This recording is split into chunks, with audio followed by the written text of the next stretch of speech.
This will make me public enemy number one. They will do anything within their power to stop me. They will try and shun me from the community and shut me down. Well, I say this to all you fucking cocksuckers with your little degrees.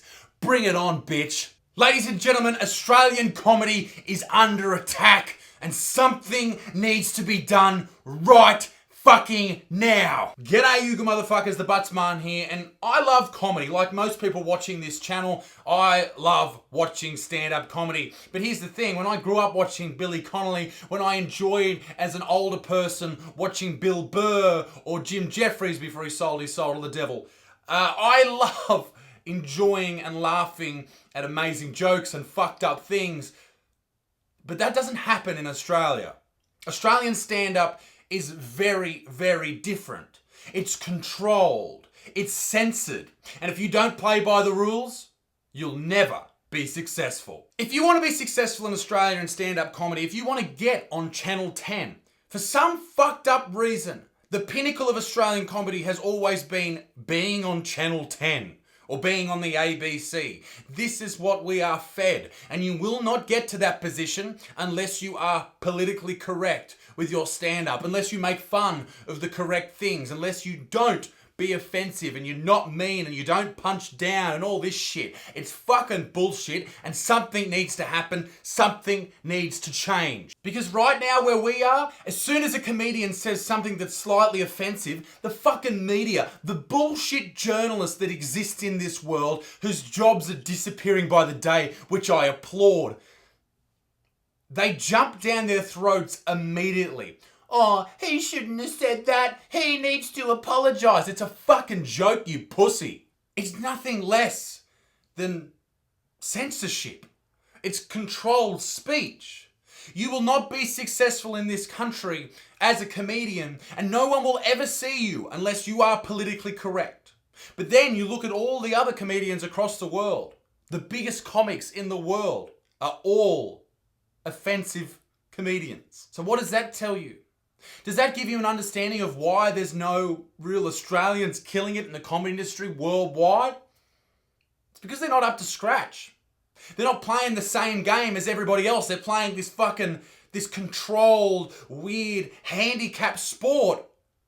They're wearing pads when everyone else is out there bare knuckling it. The Australian comedy industry has been controlled for so long now, and it's all about diversity. You got to have 3 females on a lineup to 3 males, and 2 of those males can't be white because there's too many white people in the industry, and there's too many white women. We need 3 lesbians and half a lesbian. It's diversity, yes, but it's not. Diversity stops with comedy at the appearance because everyone's doing the same shit material. And it needs to fucking stop. This year I was lucky enough to do the Melbourne Comedy Festival. I sold out every single show. It was fucking amazing. It was the best experience I've had. But I wasn't recognised by the festival, and that's not what it's about. But I didn't even get one reviewer. You'd think they might send a reviewer to a dude who's selling out every fucking night. Anyway, that's not important because I learn how that game works. You don't get recognised unless you've been hand-picked because there's certain management teams that run that festival and they get to choose who's on the gala and who the public sees, and then they come to see their show and then they make more money. That's how it works. And it's fucking bullshit. It's no longer about the art, it's about who fits the mould. The only media that I got in the entire festival was a news article that I fucking wrote. And it was answers to a question. Some fucking journalist at some shit newspaper sent me this whole questionnaire. And they said, oh, can you just fill it in? Can I fill it in? Why don't you give me a call, you fucking idiot, and do your job? So obviously I carried on like a dickhead in the article and just wrote bullshit answers. For example, if you're new to the Melbourne International Comedy Festival, tell us about you. I'm the king. What a fucking cockhead. Who should see your show and why? Anyone with a sense of humour. If you don't have a sense of humour, stay at home with your cats. And after that, I should have wrote, you fucking cockhead. Who or what was your comedic inspiration and why? Jim Jeffries was my comedic inspiration because he took topics on that no one else would touch. Obviously, since then, he's been given a lot of money and changed his tone. But he was an inspiration. I'm not going to hide that. And secondly, of course, Clementine Ford is my comedic inspiration because everything she says is fucking hilarious. You will never see offensive comedians being successful in Australia again under this current mould. You will never see someone who pushes the boundaries. You will never see someone who oversteps that line, who covers topics that people refuse to cover, because journalists freak the fuck out and then they demand apologies.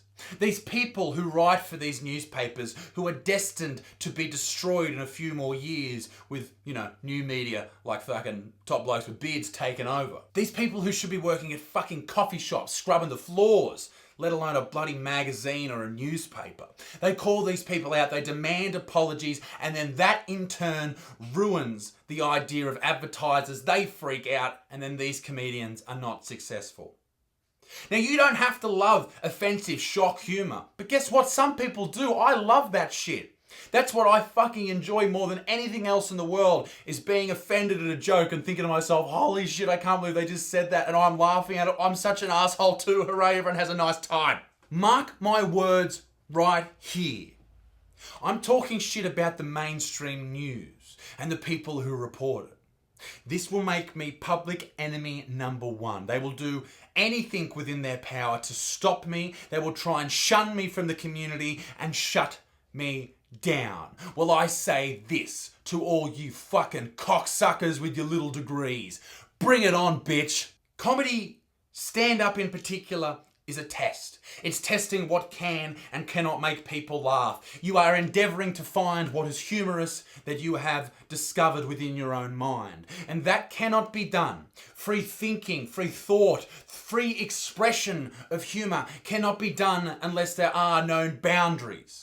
Right now, every comedian in Australia has to calm themselves down. I better not say this, I might get in trouble. I better not say that. Well, that's fucking bullshit, and that's never worked anywhere else. Look at the big comics in America. Bill Burr, Joe Rogan, Louis C.K. Yeah, I know he's done some wanking, but get over it, fuckheads. A lot of people do a lot worse. Did you know that Louis C.K. got banned from doing sets everywhere and everyone was freaking out?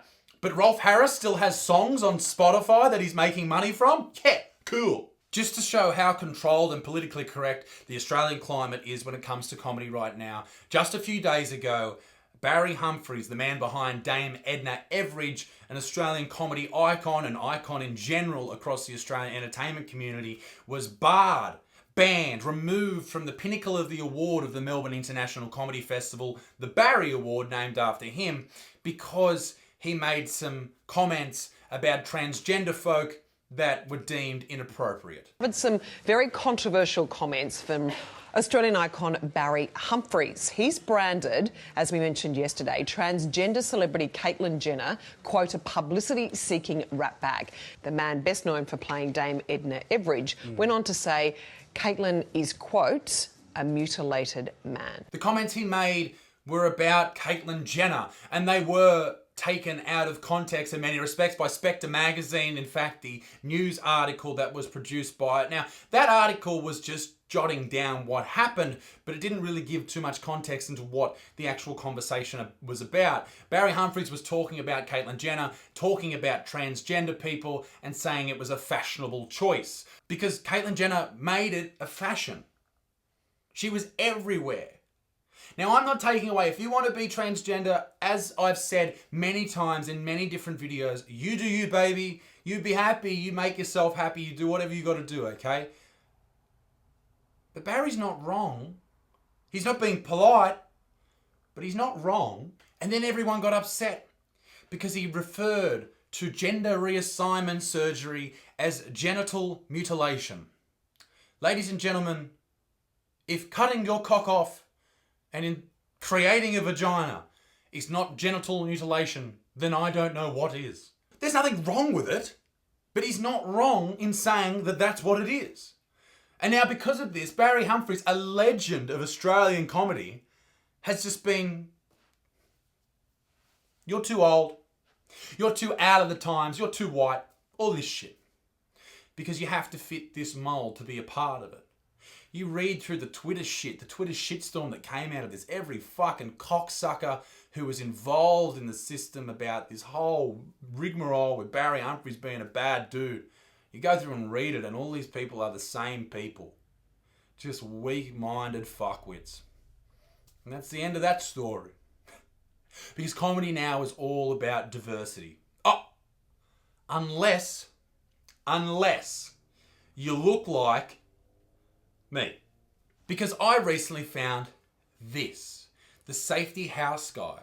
This is a guide to the Melbourne Comedy Festival 2019. And talking about their variety showcase.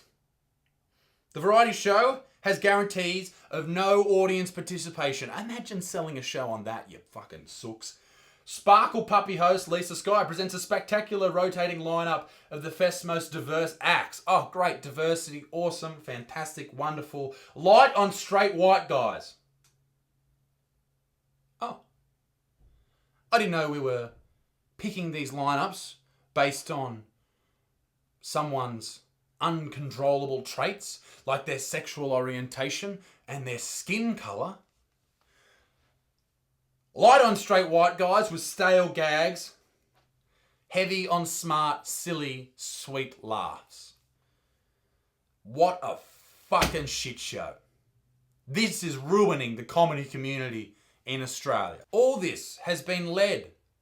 The removal of Barry Humphries, the push for PC comedy, the house shit, has been led by Hannah Gadsby. She is now the biggest Australian comedian in the world, and she does TED Talks. That's all she does on stage.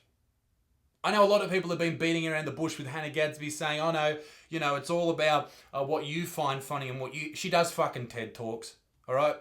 If you want to see a Hannah fucking captain of the debating team, Gadsby, go and see her. I don't give a shit, all right? But if you want to see stand-up, go and see fucking stand-up. I love offensive stand-up. That's what I enjoy. Okay? I love stand-up that takes no prisoners, oversteps the line if it wants to, and basically just tries to find things funny in fucked up areas because that's how we deal with tragedy. Ladies and gentlemen, from me right now, just remember this. I will never apologise for a joke because I said it trying to make people laugh. Don't apologise for your humour. Don't take a step back. Be a part of what you find funny because that is what is important at the end of the day. And this political correct climate that we live in with stand-up, it will not last because it will die. People don't like it. People don't enjoy it. People hate that shit. Now, the newspapers will hate me saying this, talking shit about them. They'll come out and try and smear me. The Melbourne Comedy Festival will probably ban me next year, but fuck it. I don't give a shit, all right? Because you good motherfuckers come and see me, not because of the Melbourne Comedy Festival, but because of the relationship that we formed. You know you can trust me to put on a good fucking show. Now, ladies and gentlemen, that's a lot of fucking talking tonight, but be a good motherfucker. Make jokes about whatever the fuck you want. Peace in the Middle East. Meat stinks. And I'll see yous all very soon. Toodaloo, au revoir, bye.